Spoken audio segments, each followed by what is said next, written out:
Hey, we're in the Pinnacles.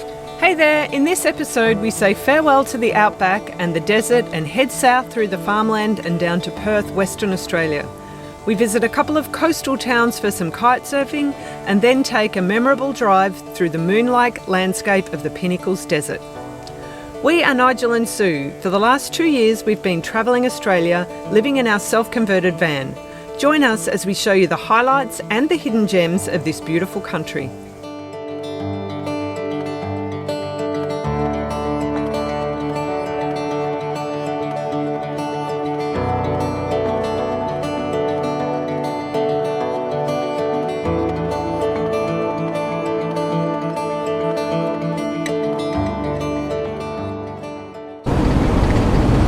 What's he like? Even driving along, he's got the fly zapper. Going into my ear. There he is, I can see him. He's been hanging around the windshield. He's out there in the corner. Did you get him? Got him. We've just arrived at Coronation Beach. We came here to go kite surfing. Nigel's out kite surfing. I think that's Nigel out there on the blue kite. Not a lot of wind, so he's out there on his biggest kite. But this is quite a cool spot. There's like a little kite shack here where they hire kiting equipment. There's a food truck down there. We had some yummy hot chips and onion rings. Nigel had some fish from there. There is a little campground here, but it's $15 a person. It's also a free camp just up the road. Guess where we're going?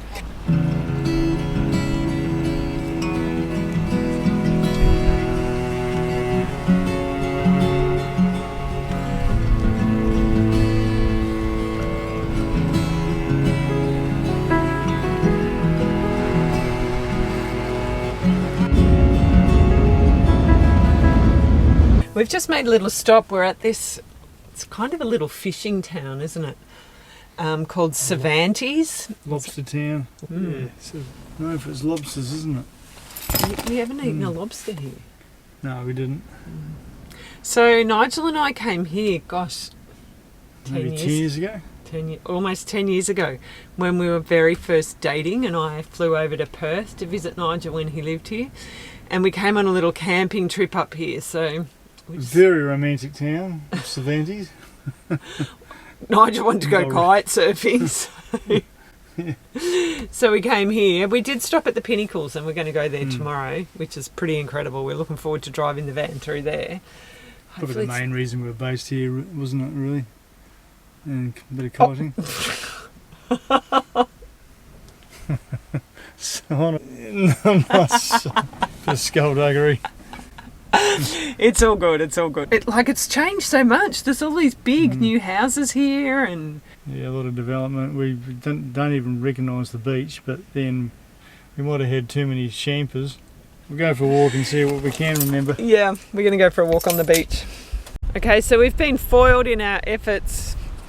There's all rocks around the lobster shack. So we're just going to go for a walk out on the jetty. It's not that pleasant out here. I don't remember all these boats. Yeah, it's like Do you? Yeah. I just remember the beach and the swimming out to the pontoon. Yeah. Shall we? Let's go back to the van. Not as exotic and romantic as I remember it to be. Anyway, we're going to make our way to our free camp and settle in for the night. Guys, I just wanted to show you quickly this free camp that we're at because I realised I haven't really been showing you a lot of the campsites. So the sun's just gone down, it's, I don't know, 6:30 or something. So we've pulled up here and we're at this place, it's called Tuat Reserve. This is a little park, pull off the side of the road, there's some picnic tables here. Missing a seat, but anyway. There's one other party here tonight, but it's a 72-hour rest area. So get quite a few of these around Australia, some 24s, some 72s. There's no freshwater, rubbish disposal or toilet facilities here. We do have to be self-contained. It's quite nice, peaceful, a few mozzies I think, and these big trees, so lots of shade. Should be a good night. Nice bit of colour in the sunset sky as Nigel is cooking dinner tonight. I love it when Nigel cooks. Always good when someone else cooks. Hell yes.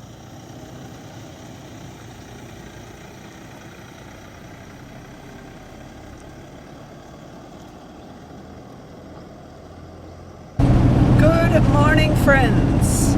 We're leaving quite early this morning and heading to the Pinnacles Desert Drive. It's very unique. It kind of feels like you're on Mars or on the moon or something. We have the ubiquitous safety sign here as we drive into the Pinnacles Desert Drive.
We've just stopped at the Desert View, so there's a viewing platform here and a little path that you can walk up to a lookout.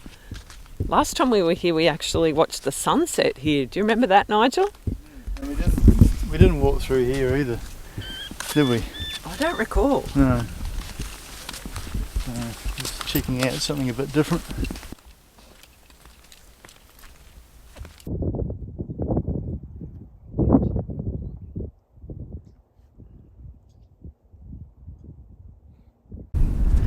So we're at the viewing platform now, and what's really cool about here is you can see the ocean too. Really good 360 degree view of the Pinnacles from here. It's nice out there. Oh my gosh, I actually left this camera up there at the viewing platform and we drove on. Fortunately, the place where we parked is not too much of a run back to collect it. It was still there. Nigel's just stopped the other car that was coming to see if they'd picked it up. But anyway, I've got it, thankfully. What are you doing there, Sned? Making a banana cake, Dan. As we look out onto the Pinnacles. What better place? So yeah, we're just going to hang out here for a while this morning, make a banana cake, have some morning coffee. We need to watch a bit of the World Cup. England. I know, by the time this video goes live, the World Cup's probably been played and won. Yeah. Who's going to win, guys? Comments. Well, they'll below. already know. Ah. This is one of our favourite recipes. We make a lot. It's a completely vegan banana cake made with coconut oil. No eggs, so no butter, no milk. So I've got coconut oil and sugar in this section here. Just mixed all that up. Nigel's just mixed together the dry ingredients, which is the flour and the baking soda and salt. And salt, yeah. Just about to mix them all together, and then we're popping it in the Omnia.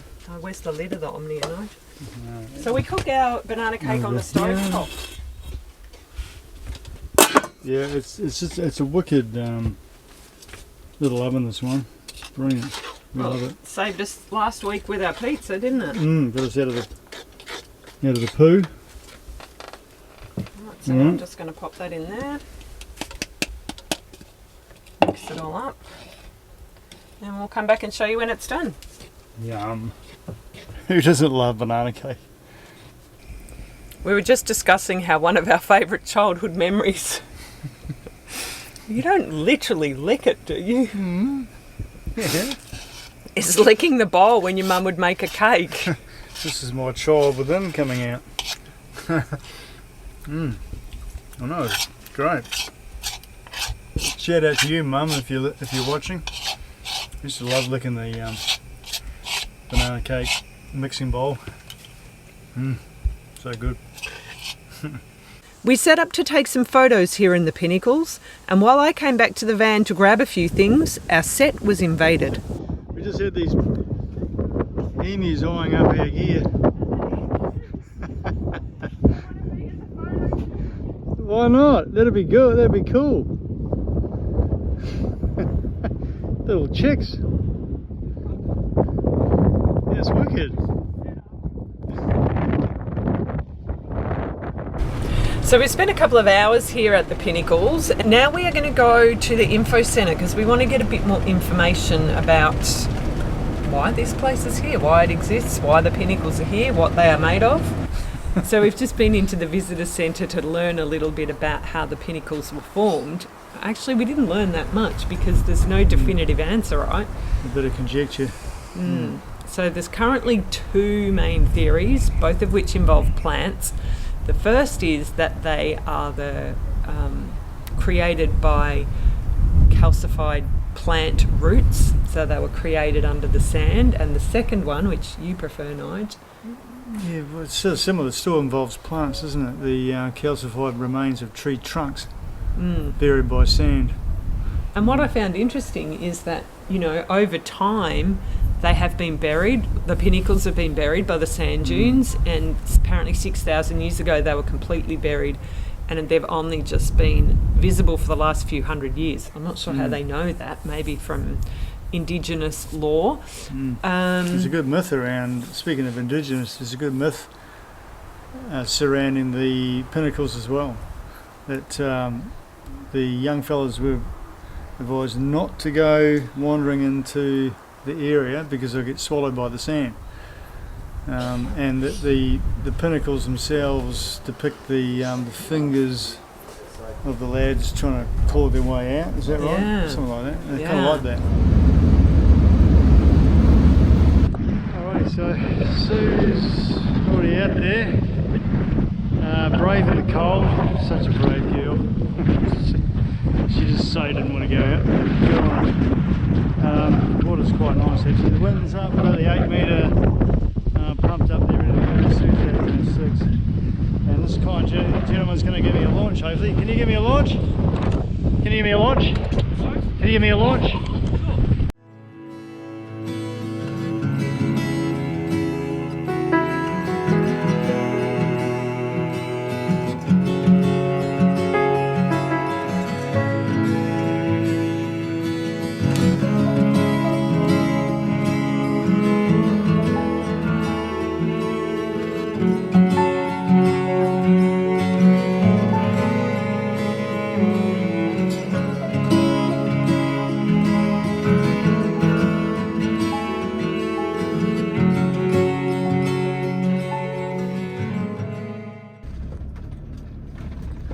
Driving off the beach at Lancelin. Have a good kite. That was awesome. Yeah, that was a really good session actually. Good spot. A bit smelly, but you know, the actual conditions are really good. Very smelly, friends. Look at all this seaweed. Nasty. We're dealing with one of those van life realities now. So we've been out kiting at Lancelin. We're now looking for water. Wiki Camps has not given us that many options. The only ones we've found so far, you need a super long hose. So we're kind of driving around the town looking for a tap. Oh, there's some public toilets here. There's a drinking fountain. There's a tap. Oh, there's a tap there, look. That's a bit closer. Gotta get closer. So there's a tap there, but whether our hose will reach or not, we don't know. Our hose is 9 metres long. Oh my God, it smells so disgusting here. It's horrible. Like seaweed, nasty, nasty. So it's good news, friends. We've got water going in. We're being a bit sneaky. We're just here at this public toilet block. We pay our taxes. We may not pay our rates in this shire, but you know, what the hell. I used to. Water should be free, really, shouldn't it? Oh, I suppose I need to find us somewhere to camp tonight too, Nige. Yeah, that'd be good. There is a free camp down the road, not too far, so we're going to head there and, yeah, hopefully we'll be able to stay there. It will all be okay. And then make our way into Perth tomorrow. Not looking forward to the city, I've got to be honest. I've kind of had this weird, like, anxiety in my chest and my stomach about going to a city. I'm just telling you to harden up, princess. Okay, dear. This is the last free camp before Perth, so chances are it could be a little busy. Vans, more vans. Yep, more vans. So the free camp's really full, and we're right by the road, but I think the road noise will stop in the evening and doesn't tend to bother us that much, does it, Nige? Nah, it's just a bit of white noise. Yeah. There won't be any road trains on this road, I don't think. Nah. But look at all the other people that are here. So many. The good thing is we don't have to set anything up. All we have to do is turn around my chair. And we're here. Well, wasn't a bad spot to stay, Nige, but we're very close to the main road. Bloody noisy. And it was very noisy. Shouldn't stop. Yeah. Passing out. We slept alright in the night, but woke up quite early to the sound of lots of traffic going past. Today we're making our way into Perth, back to a big city. Happy New Year! Yoo-hoo! Happy New Year, guys, and hope you've survived the silly season with not too much damage to the your brain liver. cells. Yeah. We want to thank you guys so much for all your support over the last year. We will be continuing our adventures this year and continuing to hopefully inspire and entertain you guys through our videos. Well, we are starting a Patreon channel. Patreon's a platform where you, the audience, can support your favourite creators directly.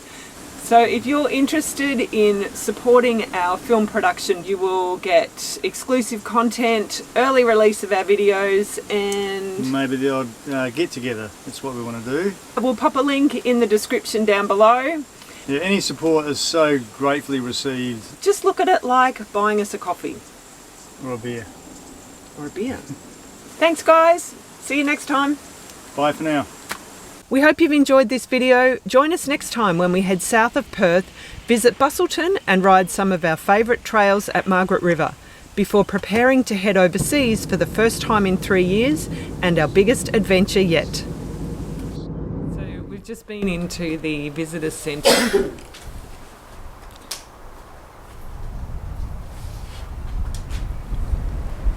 So we've